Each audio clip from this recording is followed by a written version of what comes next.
Namaste students. So in your last class, you have learned regarding the concept of solution, where you have learned the concept of solubility of liquid in liquid phase, where the learning of also has been done with the formula, okay, and with the problem, okay, calculation as well as graph is important under that concept. So there, the Rawls law mainly it goes with the vapor pressure, okay. So there also same thing it says the partial vapor pressure of the components if you will take in a volatile liquid, okay, volatile liquid should be there. So in that volatile component you are going to measure your partial pressure as well as mole fraction concept. So that will be directly proportional. So and there you have learned the concept of mole fraction, because liquid in the sense two phases will be there, and you will be having a solution phase in the sense one liquid phase will be there as well as vapor phase will be there. Because of the presence of two phases, in the sense mole fraction it differs with the phases, okay. So based on that, if you are taking mole fraction for liquid phase as x1, for vapor phase you can take it as y1. So in that way you can continue, and you have learned like the mole fraction in the sense as the vapor pressure increases, your mole fraction also increases in the concept of liquid.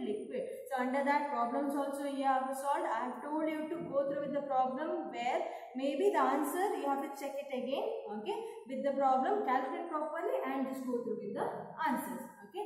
And the next concept that we will be learning under this chapter, that is nothing but Rawls law and Henry's law. What is the relation or whether it is same, those concepts you will be learning under here. So Henry's law, you know that it says like partial pressure of the solute, okay. So partial pressure of gas when you apply the pressure, which will be directly proportional to the mole fraction of the solution. So there we have represented with the KH form, which is known as Henry's constant, which varies with the nature of the gas. In a sense, mainly depends on the nature of gas.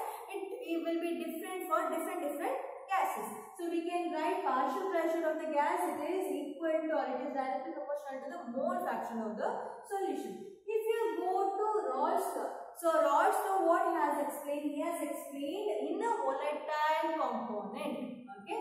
So in a volatile component, the partial vapor pressure of the phase, one phase, it will be directly proportional to the mole fraction of the solution, okay. So there we have represented with the P naught. What is P naught? P naught represents with the pure form, okay. So the partial vapor pressure in pure form, so that will be represented as P naught. So the partial pressure of a gas or, okay, the partial vapor pressure of a gas or volatile component. This is word for volatile component, this is for gas. So partial vapor pressure of a gas or partial vapor pressure of volatile component is directly proportional to the mole fraction of the solution. So that is common, okay. So in both the laws what they have told here, partial vapor pressure of the gas he has told Henry, and here partial vapor pressure of volatile component he has told. So these will be equal or these will be directly proportional to the mole fraction of the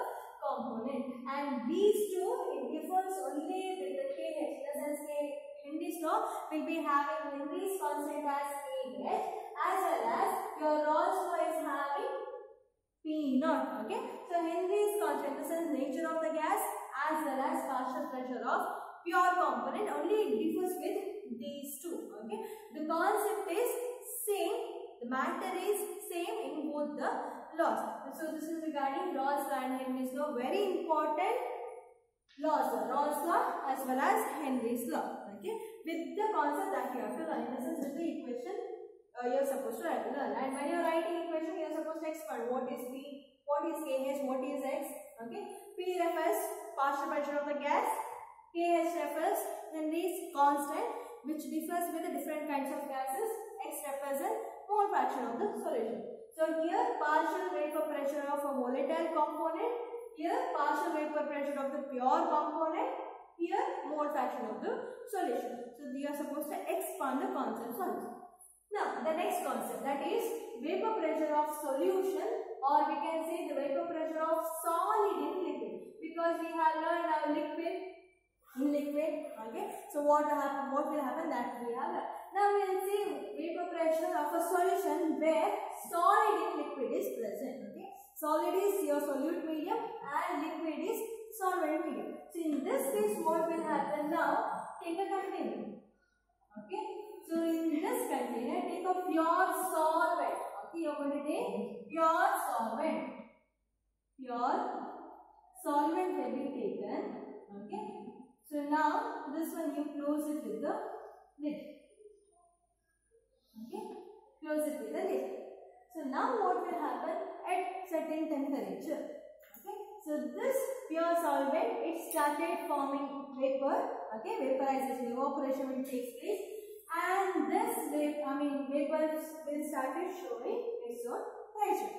Okay, so now what will happen? See, because here some of the pure solvent only will be there, which is volatile in nature, right? So these in pure solvent, this particle what is present on the surface, those are volatile in nature, so it is easy to vaporize. So when the vaporization will take place, it started showing some of the pressure. Now for the same liquid or same solvent, okay, so same solvent, you just add a solid particle. Okay, any of the solid particle you just add to the same content. So now we are having here solute as well as solvent. Solute is solid medium, solvent is a liquid medium. So both you are supposed to use. Now what will happen here at the certain temperature? Vaporization will take place, but the rate of vaporization will be lesser when you compare with a pure solvent. Why it is so? Because if you consider a surface, now for example, here surface is having solvent is present. Okay, surface is having your pure solvent as well as your solid particle. Okay, pure solvent is present, solid particle is also present. Okay, both are present on the surface. So when it goes vaporization, when you give certain temperature, only this solvent will go for vaporization. Only this will go as vapor. Why? Because these are volatile in nature. But when you consider with the solid particle, those are non-volatile in nature. So it will not go for vaporization process. Okay. So we can say here the vapors whatever will be formed, so that will be less when you compare with your pure solvent. So in this case, in a sense, when the vapor pressure of solution will be seen, where solute is solid and solvent is liquid, we can say that the rate of vaporization or vapor pressure formation will be greater in the case of pure solvent when you compare with the mixture of solid in liquid, because here solids are non-volatile in nature, it will not go for vaporization. The amount of solvent which is present on the surface, only those molecules will go for vaporization. So when you are writing Raoult's law for this equation, we can write it as the pressure, okay, or the vapor pressure of a volatile component is directly proportional to P0 into X. Okay, so here we can take this for solvent. Whether we can write for solute, whether we can write Raoult's law for solute, not possible, because vapor pressure will not be seen with the non-volatile component. So it can be seen only with the pure component, in the sense pure solvent. So we can write only for pure solvent. So only for pure solvent we can write it as P1 is equal to P1 naught into X1. So this is the Raoult's law concept we can give only for liquid term when solid is next with the liquid. So next concept that we will be learning, that is very important concept, that is ideal as well as non-ideal gas laws.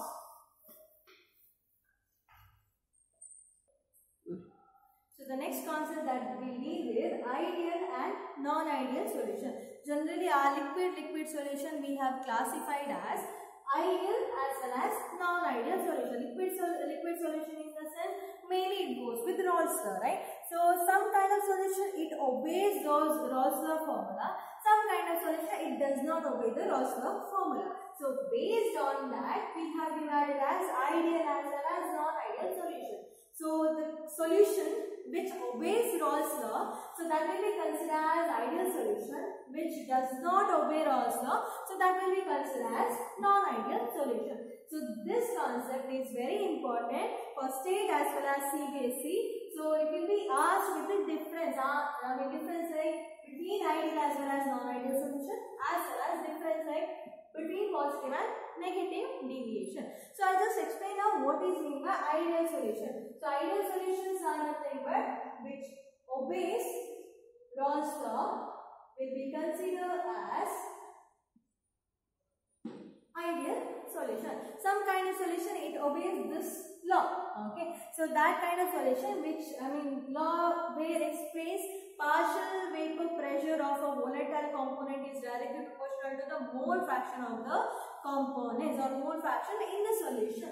So some of the solution it obeys that law, so that will be considered as ideal solution. Those solution we are going to name it as ideal solution.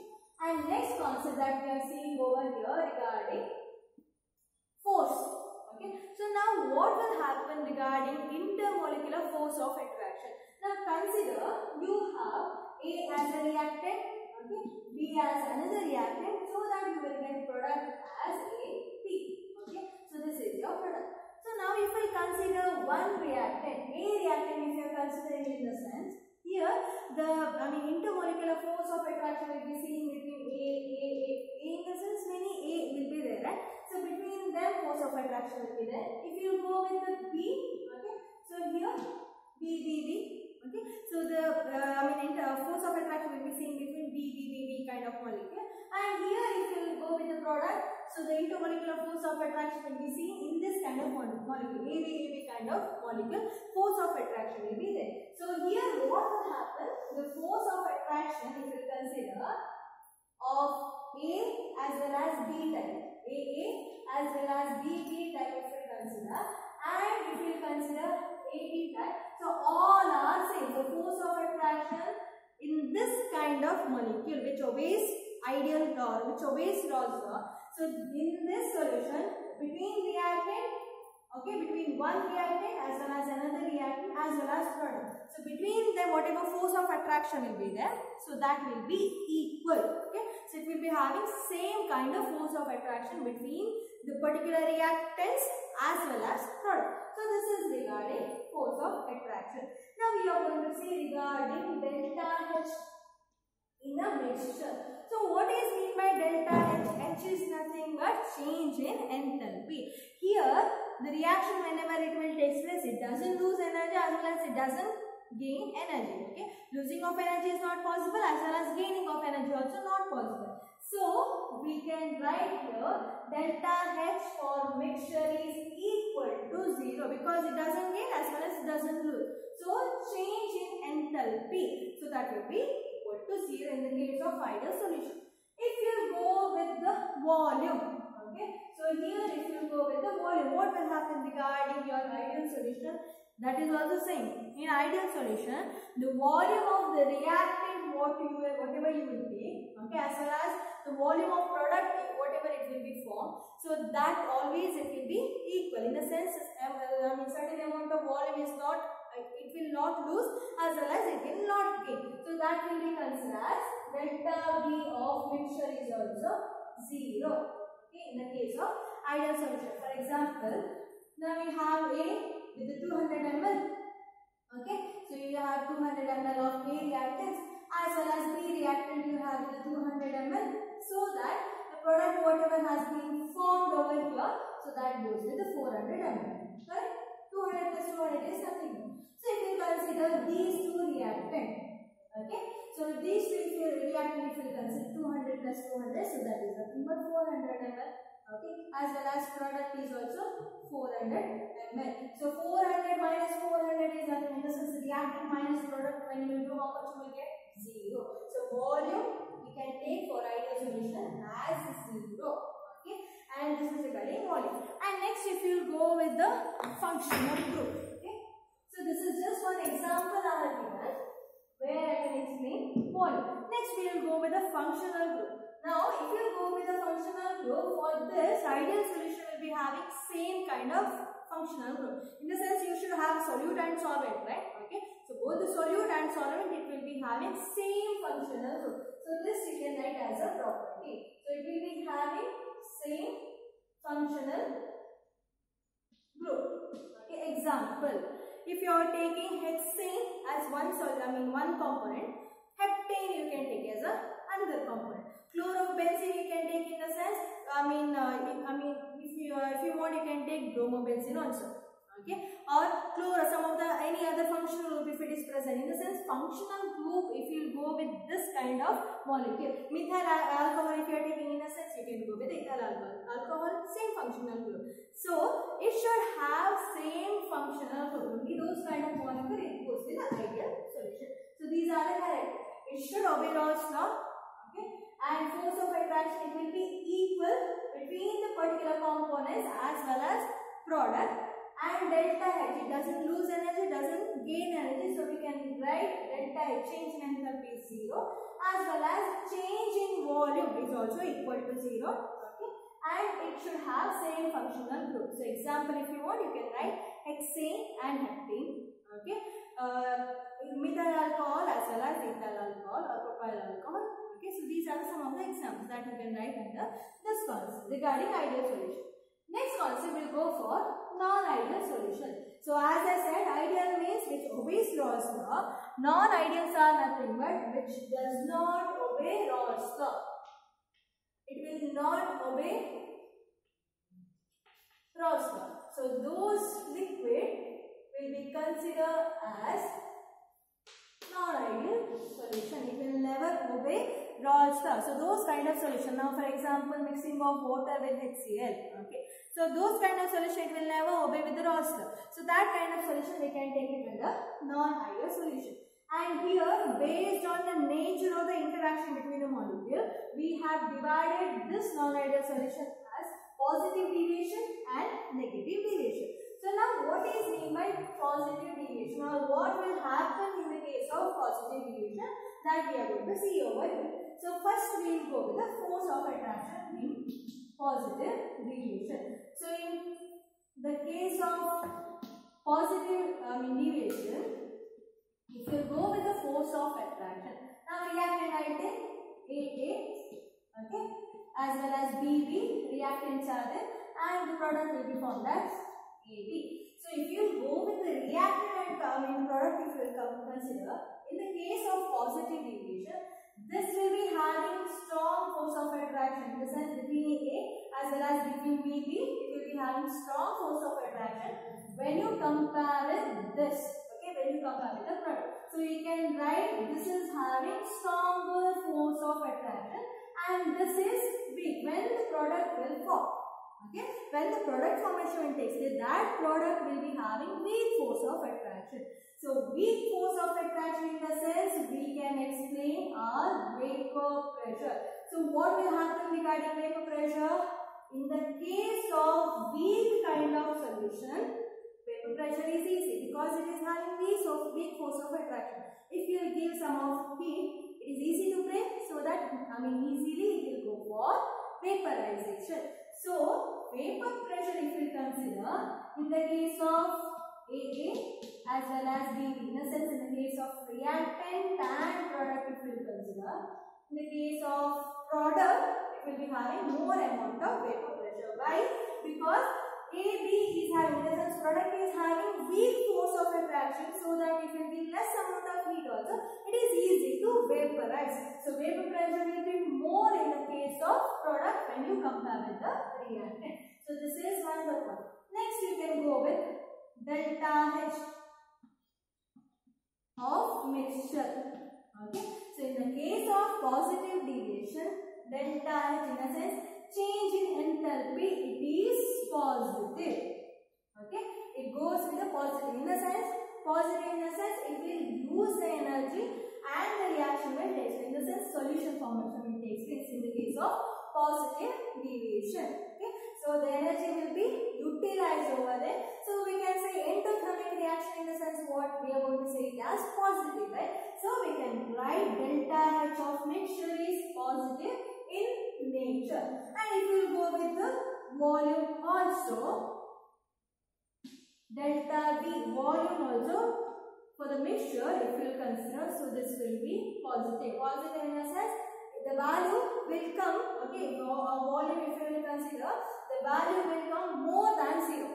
Okay, see here it is equal to 0 in the case of ideal solution. Non-ideal, either it will be lesser than 0 or more than 0. So when you go with the positive deviation, so the value, volume value, okay, change in volume value, it will be greater than 0. So this is one more concept. And examples if you are writing, okay, examples for this you can give acetone and ethanol. Okay, so best example acetone when it will be mixed with the ethanol.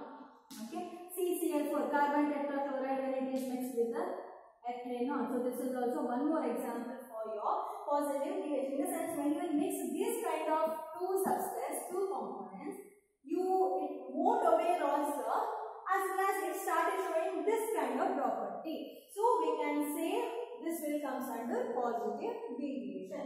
So acetone as well as ethanol, if you will consider whatever the hydrogens, acetone is also having hydrogen, here also it is having hydrogen. So hydrogen bonds are present over there, so that hydrogen bond will get break when the formation of product will take place.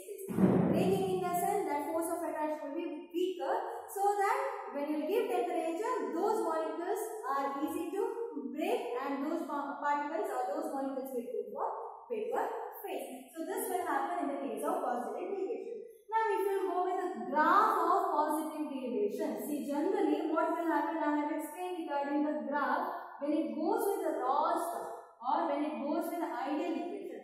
So what will happen if you consider the graph with vapor pressure versus your mole fraction, two components will be the solute and solvent. So consider, I have considered from this point as one particle, okay, vapor pressure of the first substances I have considered, where for the first substances x1 is equal to 0, right? Now first component, in the first component what will happen in the case of ideal solution, as the mole fraction increases, vapor pressure will go on increasing, you will get graph, right, before for ideal solution, so that you will get x1 value equal to what has been increased. Now I will take second component, okay, in the sense I will take solvent. Now I will take for that x2 is equal to 0. So now what will happen, as the mole fraction increases, vapor pressure for the same component, second component also increases in this way. So that you can write x2 has a 1, in the sense it has been increased from 0 to 1. So this is for second component. Now see this graph we have given, this is nothing but P total. Okay, so this graph we have given for ideal gas. I have explained for ideal gas which obeys Raoult's law. Now when you are writing for positive deviation, see here the values, all the values it goes with the positive. In the sense it is higher than 0. Okay, so by that time whenever you are obtaining graph for positive deviation, it goes in this manner. See, it is higher than the first graph. The total also it goes like this. Okay, the yellow color, the second line whatever I have shown. So that is a positive deviation that you won't get the first line. Okay, just to explain more clearly, I have drawn how it goes for ideal solution and how it goes for positive deviation. Whatever the line you have got for ideal solution, okay, so this, for this when you are drawing for positive deviation, it is more than that. Okay, so the graph you will get in terms of curved line. In the case of positive deviation, it goes above this. So that is regarding positive deviation. Next we will go for negative deviation. So now what is mean by negative deviation? Here the values whatever we get, that values we will be getting in terms of negative. So we have named it as negative deviation. The same thing here also, the solution or the examples whatever you are writing, this is solute and solvent which will not obey Raoult's law theory. Okay, so now we will go with the same concept. So firstly we will discuss with the force of attraction. So what will happen in the case of negative deviation? So here in the case of negative deviation, force of attraction it will consider between reactant and product. So it creates like this. It will come like this: AA, BB as well as AB. reactant and product. So in the case of negative deviation, see first positive deviation, what will happen? Product is weaker than your reactant. In the sense, this reactant is having strong force of attraction. In the case of negative deviation, your product is having strong force of attraction when you compare with this. So here it is having strong force of attraction. So this are having weak force of attraction. So you know, where the force of attraction is weaker, their vaporization will be easier. So the next point we can write vapor pressure between reactant as well as product. So it comes like this. Between reactant and product. See, here force of attraction is weaker in the case of your reactant, so that it is weakly bond. If you give less temperature also, those particles will go for vaporization easily. So we can say this weaker bond will be having strong vapor pressure. More vapor pressure will be possible in the reactant when you compare with the product. And the next concept that will be go for delta H, in the sense change in enthalpy in a mixture. So in the case of this negative deviation, what will happen? It started releasing energy. Okay, it will not use energy and it started releasing energy. So we can give with the negative value, in the sense whatever value when you will form, change in enthalpy when you will find by that term, here the value will get lesser than 0. So we can write it as negative. In the same way, when we go with the volume also, delta V for mixture, you will get with the negative value. In the sense, change in volume for the mixture also, you will get the value with a lesser than 0. So we can write delta V of mixture is negative. So next if you consider the examples for this, you can consider water with HCl, water with HNO3, okay, as well as you can take your chloroform and acetone, okay. So that also you can take as an example.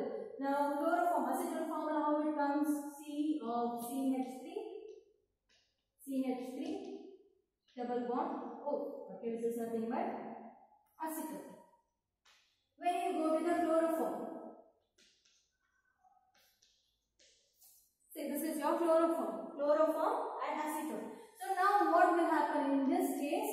Bonding, hydrogen bonding will take place. See here hydrogen is present, oxygen is present. So between this, hydrogen bonding formation will take place. So here if you go, when you go with the bond formation, okay, here in the case of hydrogen as well as oxygen, so that will be having more of bond formation in the case of your negative deviation. Now if you go with the graph. So here if you go with the graph for the particular component, okay, for the negative deviation. So again I will show how it goes for ideal solution. So generally if you are taking for one component, see vapor pressure versus mole fraction when you drop. If you are taking for the first component, in the sense solute it can be. So by that as mole fraction increases, vapor pressure will go on increasing. Okay, so that goes like x1 is equal to 1. 0 to 1 it has been increased. Now if you go for second component, in the sense you can take solvent. Okay, so by that time it is 0 now, mole fraction.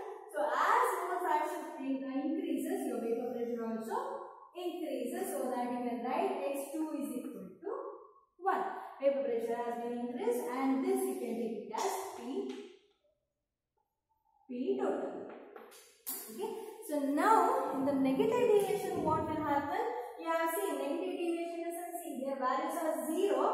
Okay. But when you go with the negative deviation, it is lesser than 0. In the sense, your graph you will get here in the below line. See, it goes like this. For the second component, for the first component, it goes in this manner. For second component, it goes in this manner. For total pressure, it goes in this manner. See, compare and check. Here, above 0, because positive deviation, above the ideal line you are supposed to go.